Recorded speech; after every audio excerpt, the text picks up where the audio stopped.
Wałęsa he's perhaps the best natural politician I've ever met. He could walk into any room, even people who don't speak Polish, and somehow figure out how to get their attention and get them to listen to watch him.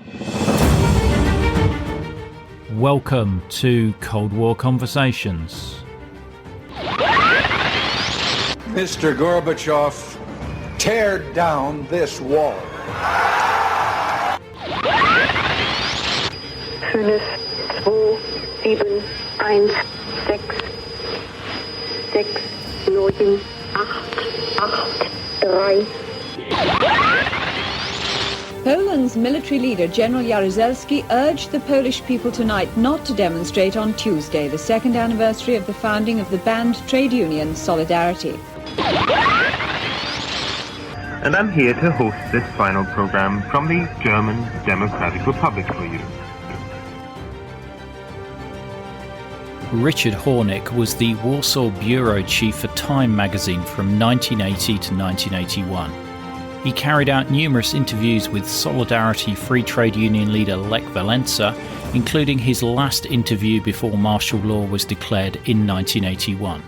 Richard shares the stories of 1980s Poland as well as the interviews he carried out with the Solidarity leadership and the leaders of communist Poland. Now, if you're enjoying the show, please leave a written review in Apple Podcasts or share us on social media. By telling your friends, you can really help the podcast grow.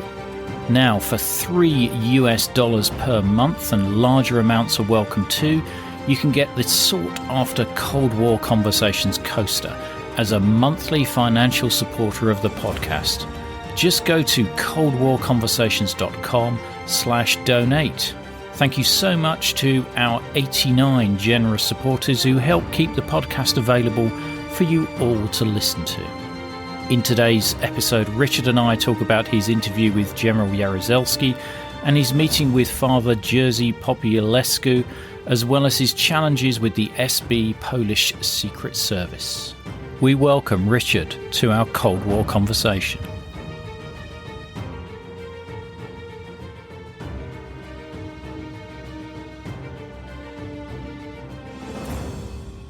Time magazine had a Vienna bureau of a dozen people. Of course, Life magazine was still around then as well, but they had cars and drivers and photographers. It was a big deal. And of course, that all culminated in '68 with the Czech uprising and the Prague Spring. Mm-hmm. And but after that, aside from a few hiccups in Poland and a couple of other places, Eastern Europe really fell off the map. And so I'd say between 1970 and 1980, Time probably had 7 or 8 Eastern Europe bureau chiefs, because people would go there be there for a year or so and realize that they were never getting in the magazine. And so they would agitate to get out.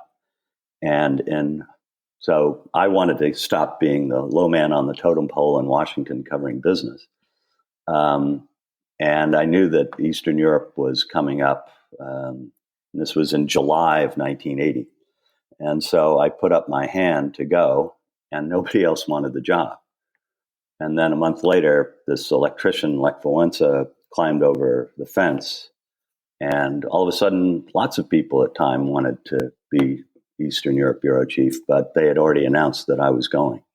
And so once again, just good fortune.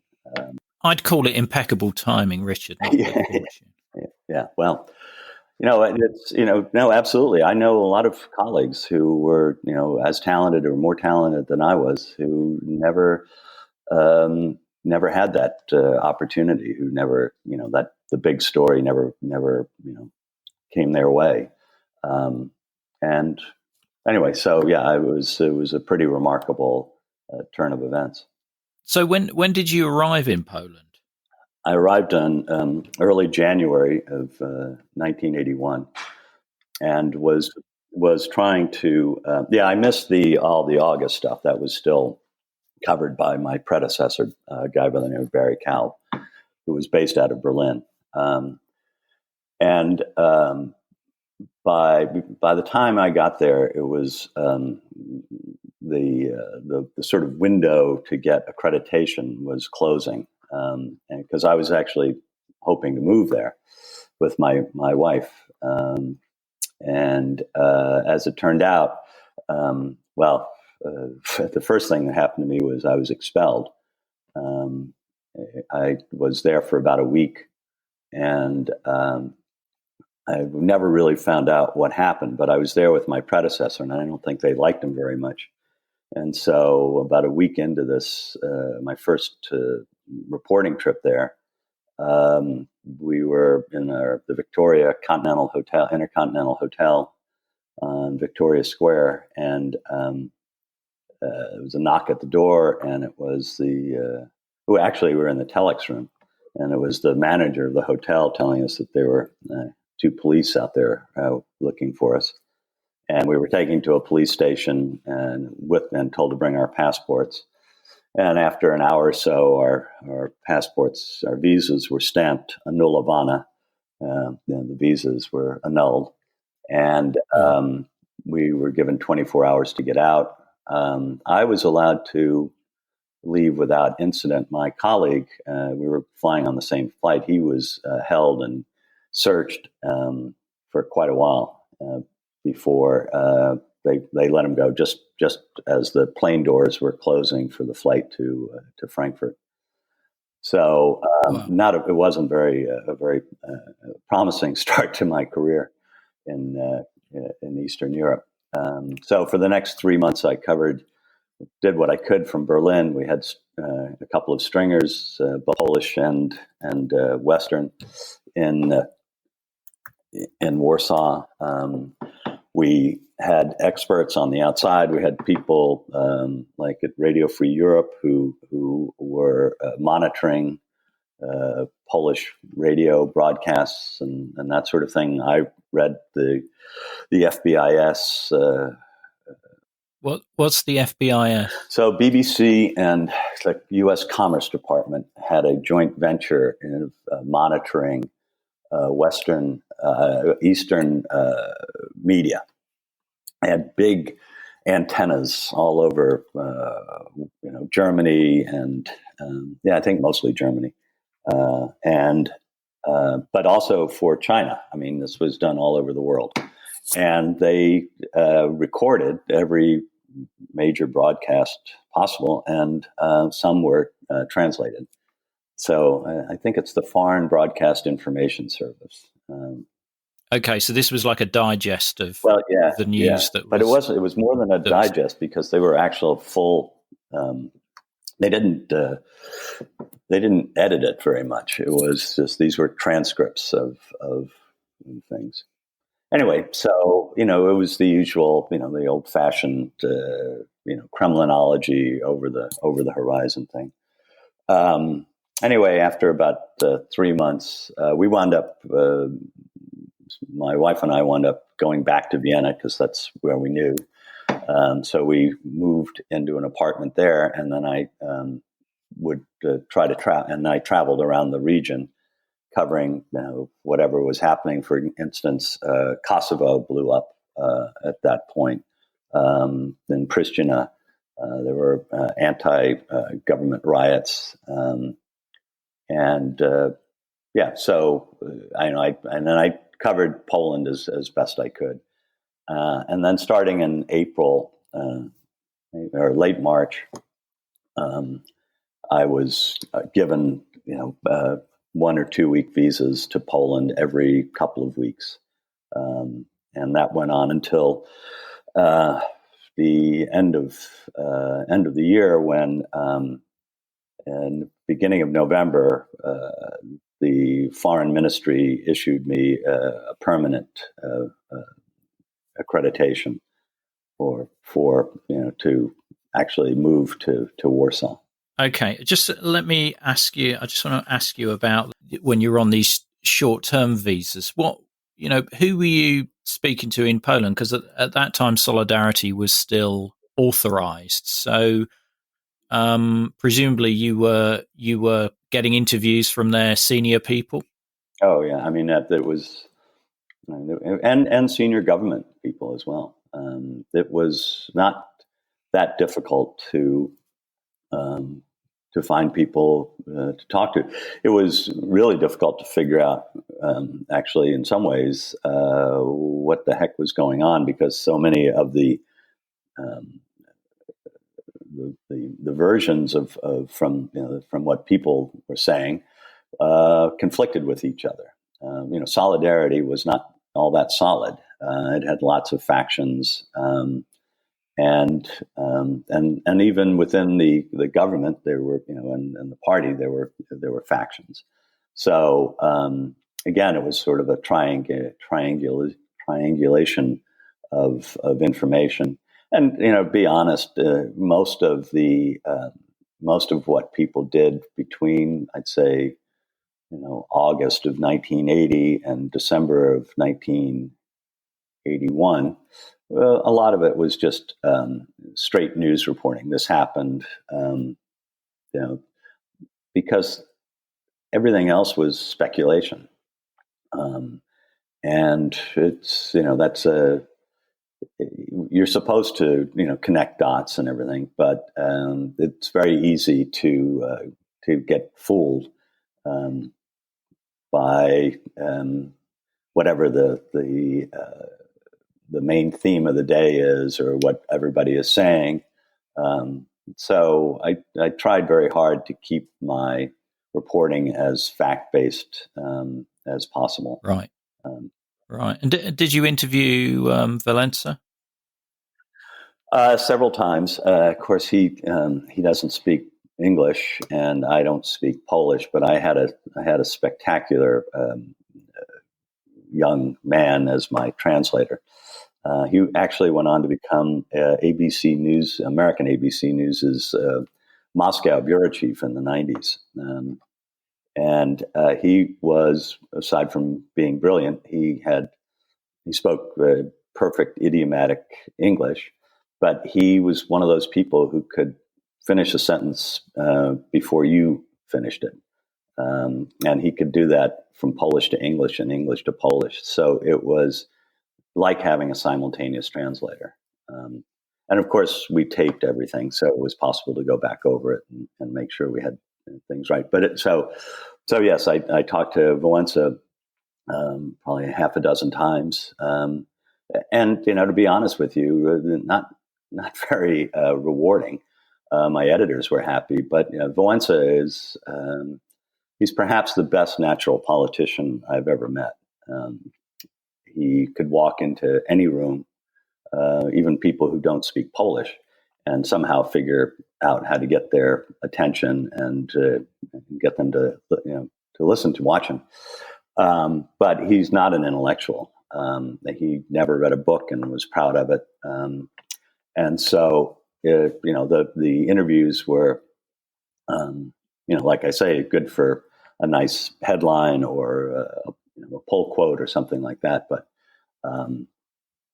not a lot of light shed. And he was, but this is especially starting in the summer of 81, around the time of the Solidarity's first national convention up in Gdynia.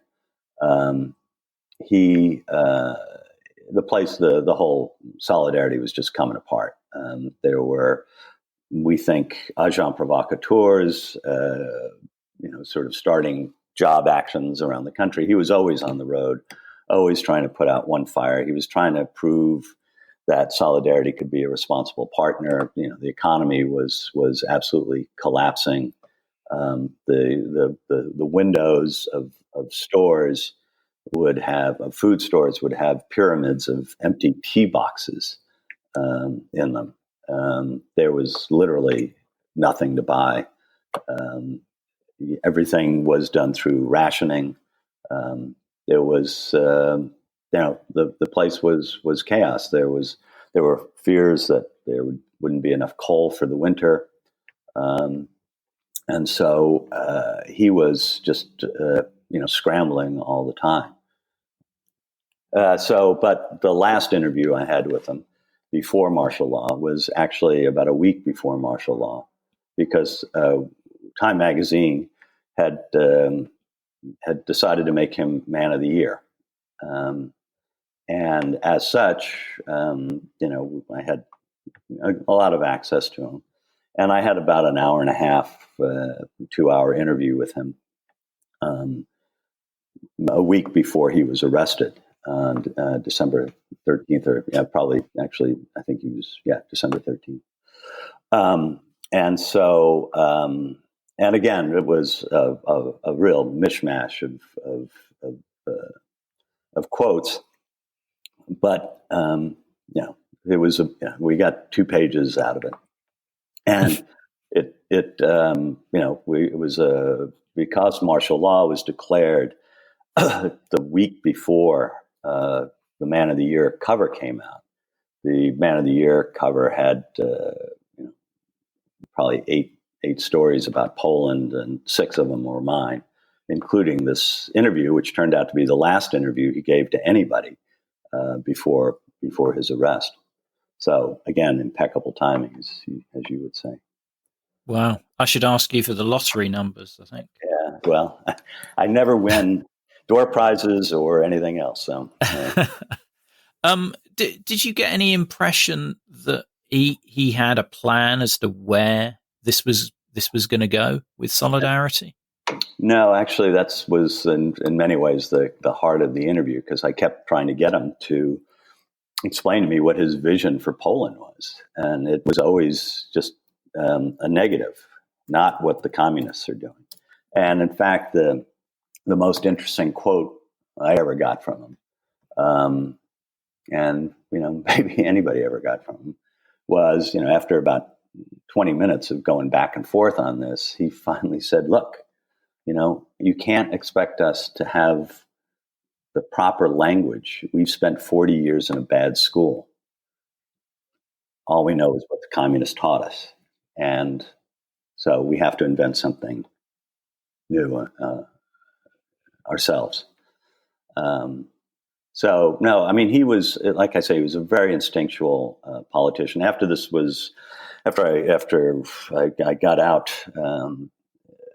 I left Poland about a week after martial law was declared. It was Christmas. I left on Christmas Eve, and then went back 2 days later because I wanted to get back in before the magazine came out, because I had been threatened by the government that if we put Wałęsa on the cover, it would be the end of my visa. So anyway, I wanted to get back in at least and have them expel me. I had to leave, by the way, because they had shut down everything. They had literally pulled the plug on the central telephone and telex switching stations. And so there was no communication outside to the outside world. And the only internal communication were military lines. But anyway, so I did get back in, and they didn't expel me. But there was, complete censorship. I just want to go back to some of the people you interviewed, if that's okay. Sure. Did you? I mean, you mentioned, the factionalization of Solidarity, and I agree with you that it was far from what the name implied. But obviously, one of the faction leaders was Jacek Kuron, I think, the head of the Workers' Defence organization. Did you interview him? Yeah. Actually, the brain trust around Wałęsa, Kuron, Onyszkiewicz, Geremek, Bujak, they weren't. They were all pretty much on the same page in 1981. The real problem were the regional leaders, and the people who ran the Solidarity chapters at Ursus, the tractor factory, they were the more radical ones. So yeah, no, they were all pretty. They were fairly much on the same page. The tactical things, but But as far as vision, did they have any more or give any indication of any more vision beyond what Wałęsa had given you? And you're right there. There were, divisions in that, some wanted more of a more market oriented approach. Some were looking to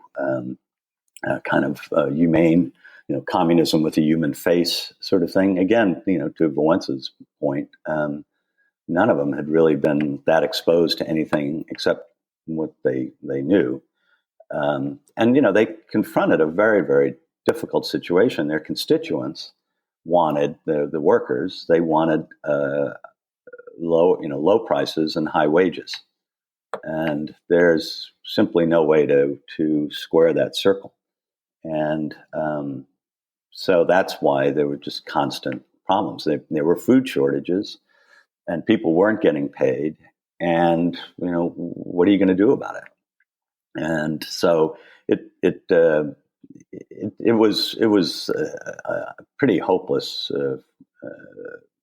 from the beginning.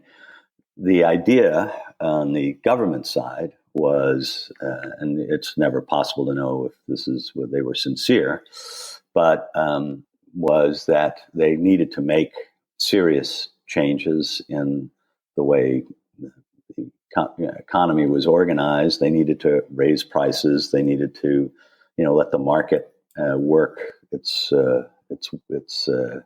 magic in allocating resources, and they needed more productivity out of the workers, and they wanted solidarity. The government wanted solidarity to provide the cover for that. And Solidarity said, okay, possibly, but in return, then we want to have a greater voice in how the country is run.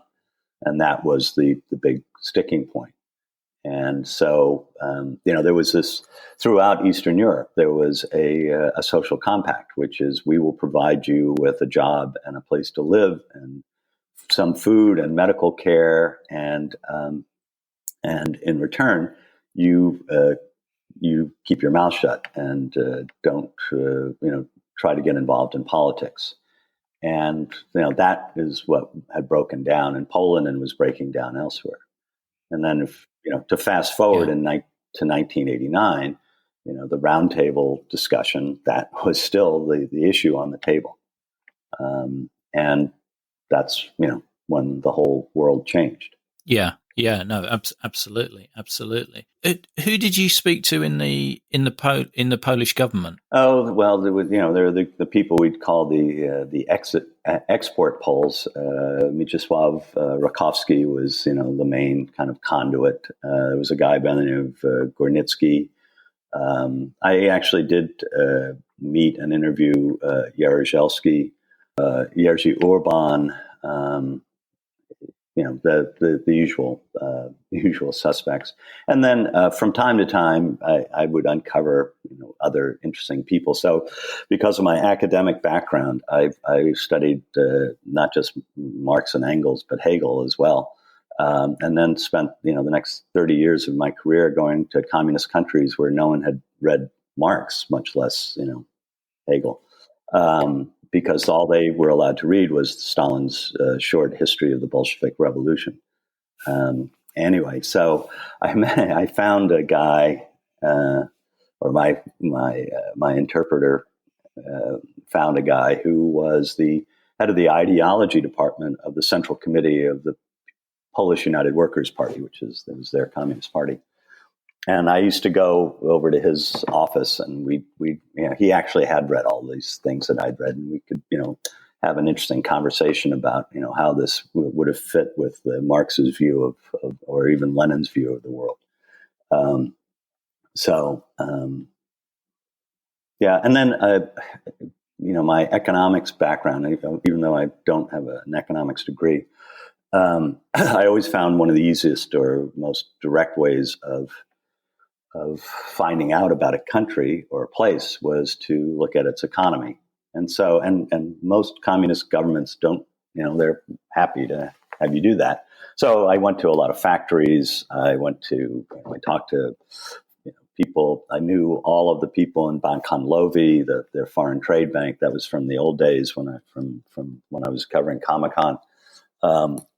And so I had a sort of granular, more granular economic view, and I wrote quite a few stories based on those things because, I do think that sometimes the kind of slice of life stories are the best way to learn about, for outsiders to learn about a place. And Jim Fallows, he's the American journalist who works for the Atlantic. When he was in Japan in the late 80s, he wrote some of the most amazing slice of life stories that really gave you a sense of what was going on there. So I tried to focus on those sorts of things. And then after martial law was declared, there was, we were pretty much cut off. There were very few people you could get access to. We were in full censorship for 3 months. We did the usual, tricks of smuggling out our stories with, pigeons. People go out to the airport and hand a couple of pages to somebody and tell them there'll be someone with a sign from Time Magazine meeting them at the airport on the other side. Yeah. Okay. You mentioned interviewing Jaruzelski. What was that like? It was strange. He's a very stoic figure, I guess. Very rigid. Not a surprise that he's military. But one of the things that my abiding sense of the place was that, there were careerists there, especially people like Rakowski or an Orban or whatever. But a lot of the people on the other side genuinely wanted a better Poland. They just had a different idea of how to get there. I don't think we'll ever know for sure if the declaration of martial law was, in fact, as he claimed, necessary to prevent chaos, which would have led to a Soviet invasion. I know there's recent documentation that indicates that Brezhnev was not, that wasn't in the cards. But anyway, no, he was very obviously intelligent and a decent interlocutor, trying to make his case. Yeah, he's an interesting character because his eyesight was damaged from him being in a Soviet labor camp at one point, which is why he always wore those dark glasses. Yeah, they call him Pinochet in Poland. Pinochet, yeah, Pinochet, whatever. That was the joke. I mean, the best part, and I've left this out, but the best part of the probably 6 years I spent all told in communist, Eastern in the Soviet bloc, were the jokes. You could do a whole separate conversation on jokes. It's how people kept their sanity. And I used to collect them, especially back in when I was doing the business reporting, because how do you get somebody, a Western businessman who's trying to do deals in the Soviet Union, to talk to you? You got to have small talk. So, I would trade in, the latest jokes, and everybody, loved those. So, anyway, so yes, he was an interesting character.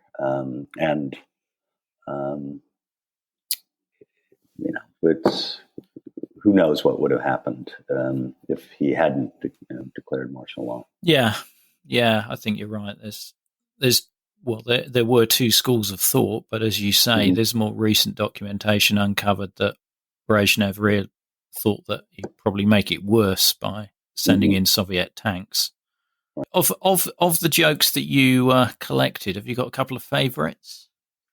Well, I'll give you the one that, as I said, going to Moscow was always a grim exercise for me. And I flew always on Austrian Airlines and had these little DC-9s. And I would be at Sheremetyevo after a week in Moscow with my nose pressed up against the window, waiting to see that red livery plane land, because then I knew I would be leaving. And at the time, there was a joke about the commissar in the Kremlin who gets up one morning and it's a beautiful day and he looks out his eastern window and he sees the sun rising and he feels moved and he goes and he says, Comrade Sun, it's so great to have you rising over the glorious fatherland today. I hope you bring peace and prosperity to our people. And the sun surprisingly responds, well, comrade, thank you very much. I'm happy and proud to be bringing warmth and light to the glorious fatherland. And the day goes on, the commissar forgets about what he said. But then he sees a beautiful sunset out his western window, and he goes to the window and says, Comrade Sun, I have to thank you for bringing light and warmth to the glorious fatherland today. And the sun said, Commissar, f*** you, I'm in the West now. Now, I have heard almost the same joke regards Erich Honecker. Yeah. As well, with the sun, the other side of the wall. Yeah. But it's interesting to hear its genesis, possibly. Although you never know. But there are all sorts. There are ones about shortages. So my favorite economic one was a commissar is an agitprop commissar is somewhere in the Ukraine. And his job is to try to explain the different stages of communism, of economic development. There's feudalism and capitalism. And then there's, the period of building socialism. And then there's, socialism and building, And so he goes through this, and one of the peasants, raises his hand and says, well, I'm sorry, could you, explain that? He said, all right, so if in feudalism, you had no shoes. In capitalism, maybe you had shoes. In building socialism, perhaps you had a bicycle. In socialism, now people have cars. And when we reach the final stage of communism, everyone will have their own airplane. And the peasant is puzzled, and he says, Commissar, I'm sorry, why would we have our own airplane? He said, I really despair of you people. All right, let me see if I can explain this. Okay, you live here in Ukraine. Let's say that you hear that they have toilet paper for sale in Tbilisi. Brilliant. Just want to go back to your time in Warsaw. I mean, what were your impressions of the city when you first arrived? Well, as you know, it was destroyed by the Germans with the Soviets' complicity, not a stone left on top of it. And they had done rebuilding the old town, but it was very gray. And the people were so vibrant, even in the midst of the darkest days. The Poles always had a style to them. More so, I think, than some of the other Eastern European countries, a flair. And, there wasn't a lot to do, a lot of food, but, there was plenty to drink. Anyway, it was an interesting place, and it was intense. You were in the middle of history. And so, I've often said that the middle of 1981 to the middle of 1982 was the best year of my life, because it was so intense. And if you had dollars, life wasn't bad at all. A good portion of the Polish populace had dollars because of remittances from abroad. That sort of thing. And the black market, which was incredibly vibrant. So, there were markets, there were always markets where you could buy anything, caviar or, if you wanted an egg, it was you paid 10 cents. The official exchange rate in 81, I think, was 30 zloty to the dollar, and the black market rate was 700, which was great, except there was nothing you could buy with zlotys, so it didn't really matter. And was it the PVEX shops or something? That was the hard currency shops, right? And they were, but also there were free markets around. The Poles had this kind of the Hungarians called it goulash communism.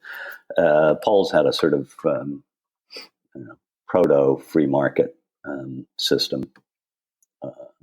So farmers were allowed to sell stuff for hard currency, or at least quietly allowed. And the flour growers they were actually the source of most of the hard currency. I never quite, it was covering economics. I always wanted to get to the bottom of that, but I never could quite figure out why they did so well. But you always had flours. Yeah. Did you ever feel that you were under surveillance when you were there? Yeah. I mean, I had bad times. I had got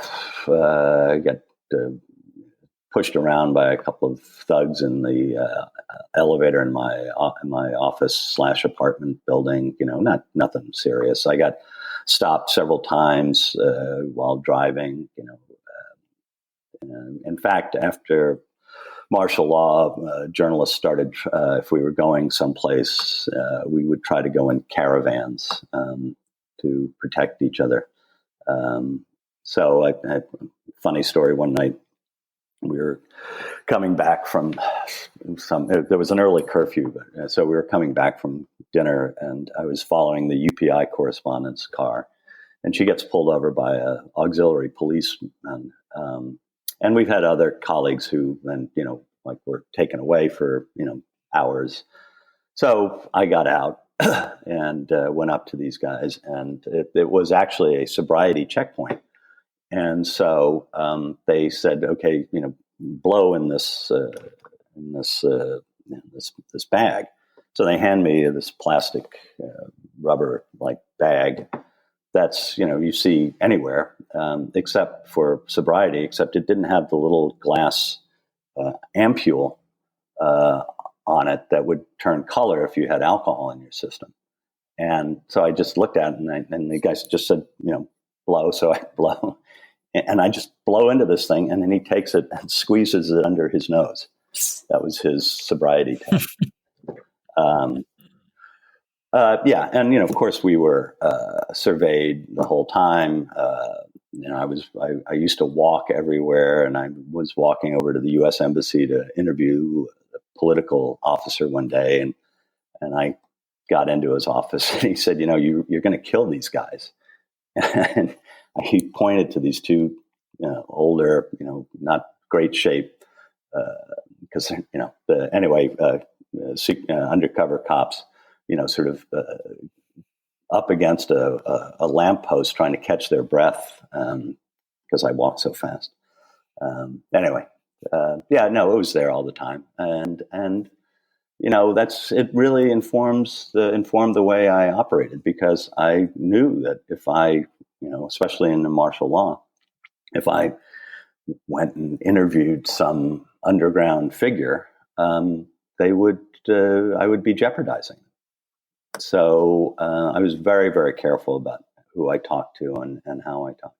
And that, by the way, is how I met Father Jerzy Popieluszko in March of 82. His church was a center for collecting Red Cross packages and other things for the families of the detained. They arrested thousands of people, and they were anyway. So I didn't know him at the time, but I knew that's his church was doing that. So there wasn't a lot else we could do. So I went to his church, and I met him. I didn't know who he was, but he was this gaunt guy with just burning eyes and this really shabby cassock.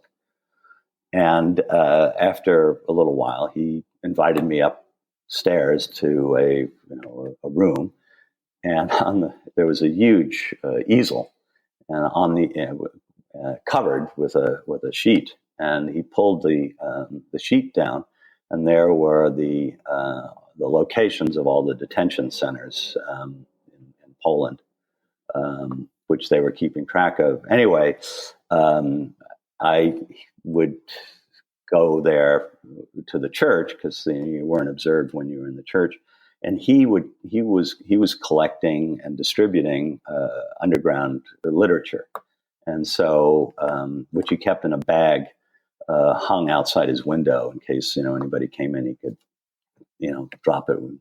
Anyway, so that's where I got all of my my underground publications, or a lot of them.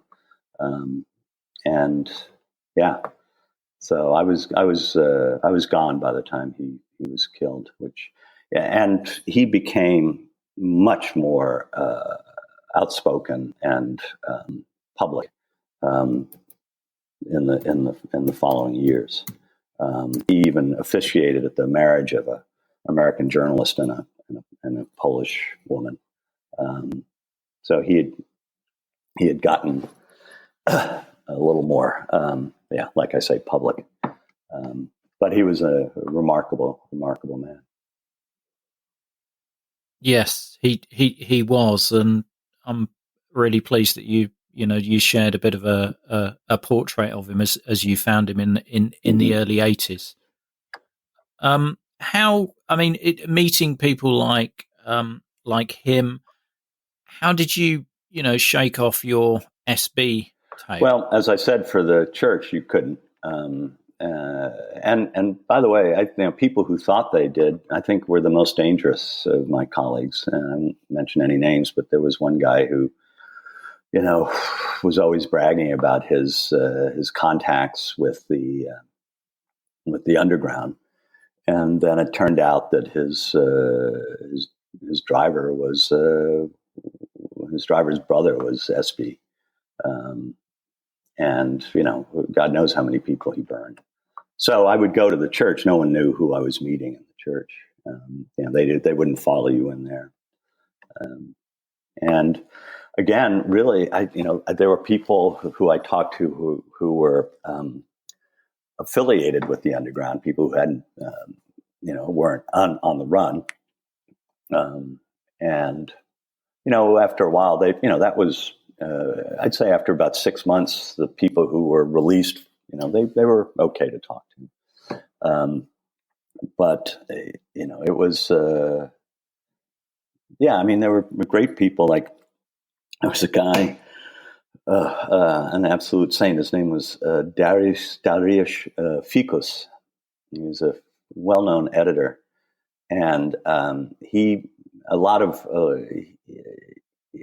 the creativity and the resistance in Poland after martial law was poured into the underground press, and Fikus did work with the underground press, but he had his own. He had an above ground press. I don't know if you've ever heard this, but he became somehow and this is what made Poland so great. He became editor of a publication called The Blind Cooperativist.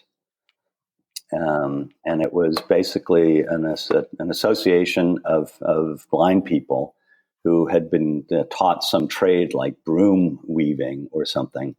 And he had this monthly publication, and it always contained some kind of, badly disguised political commentary, couched in historical terms or whatever. And then, there was the Catholic papers, and Tygodnik Powszechny down in Krakow. Turowicz is the editor. Anyway, so there were plenty of people. So since we've talked about this, I'd like to share my horseback theory of what the difference was between 1981 and 1989. It was the underground press.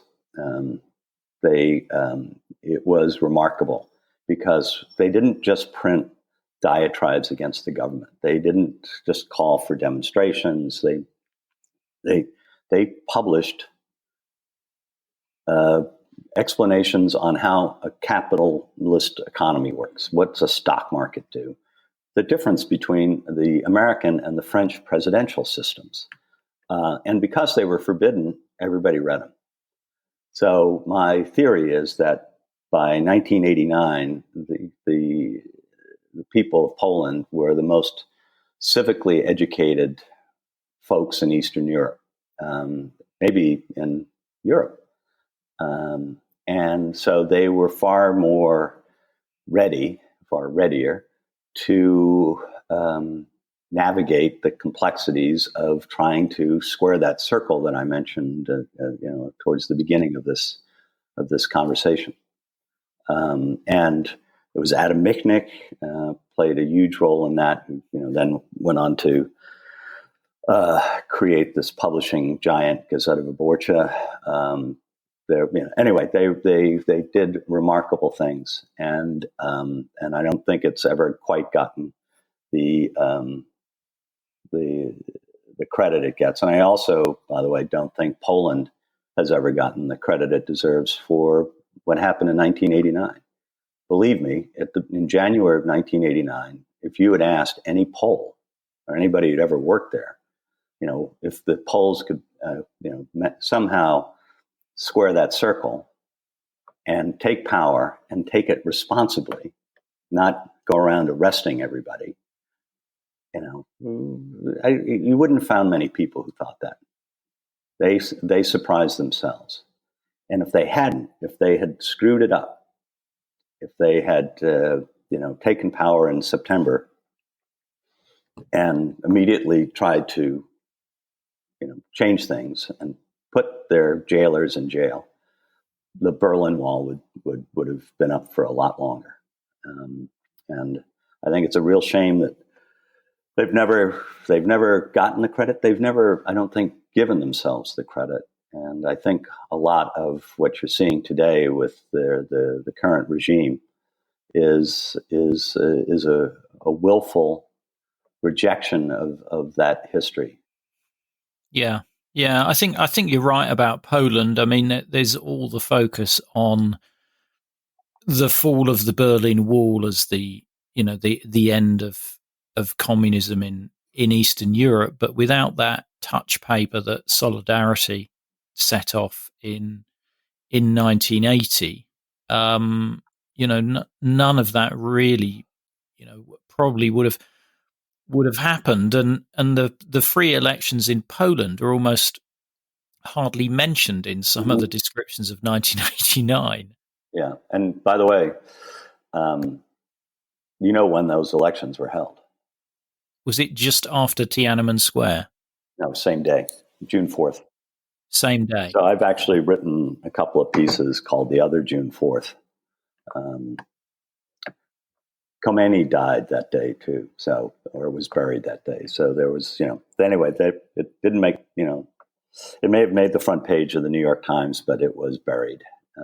And if it, hadn't been for Tiananmen, I think, but, by the same token, it may have changed the dynamics inside Eastern Europe. Yeah. But yeah, no. And it wasn't, yes, they lit the fuse, the torch paper, but they didn't then blow themselves up. And that to me was all of the cliches, the Poles make great fighter pilots and lousy bomber crews. If you get 4 Poles on a couch, you'll get 5 political parties, all of that stuff, and they completely rejected those cliches. And then, the economic reforms that Balcerowicz put in place, which squared the circle the hard way, but they people put up with it for a long, long time, and it changed Europe. Anyway. Yeah, no, absolutely. I did have just one other question. How did you hear about the imposition of martial law, and where were you? Well, as I said, we made Wałęsa Man of the Year, and I had my photographer Rudy Fry was with me, and we were in Gdansk attending the last meeting of Solidarity, and it was pure chaos. There were, everybody was yelling. Wałęsa was just, off to the side, holding his head, shaking his head. And then during the meeting, probably around 9:00 or so, reports started to come in that there were, military movements, AP armored personnel carriers, on the road from Warsaw, but everybody had gotten kind of used to these rumors before. There'd been rumors of a coup a few weeks earlier when there was a strike of firemen, students in Warsaw. Anyway, and so 10:00 or so, the thing breaks up, and I go back to my motel and set the alarm because at 5:30 or 6:00, my photographer, my translator, and I were going to drive to Wałęsa's hometown because he had agreed to let us take pictures of him in his home village, by the place where he grew up, typical Time magazine sort of thing. And at 5:30, there's a knock on my door, and it's Rudy, my photographer. And, we all had those little Sony shortwave radios, size of a paperback novel.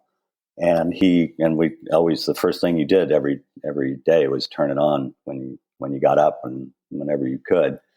And that's how we found out that martial law had been declared. But we before we went to bed, I tried to make a phone call, and all the lines were dead. But that wasn't unusual because this was a crummy motel, and so I was literally under the front desk of the reception desk, trying to see if there was if one of the wires had come loose again, but that they had cut off all communication. And so the next day, we ran around and took photos and tried to talk to as many people as possible. And then there was an announcement that all foreigners had to be back in Warsaw by 6:00 or something. And so I wrote as much as I could and took photographs of it. And then we took those photos and the photos that Rudy took of the first days of martial law, and gave them to a young guy who'd been sent in to be our photo assistant. And the ferries to Stockholm were still running from Gdansk. And I didn't want this kid in there anyway, because I don't think he'd ever been out of the US before.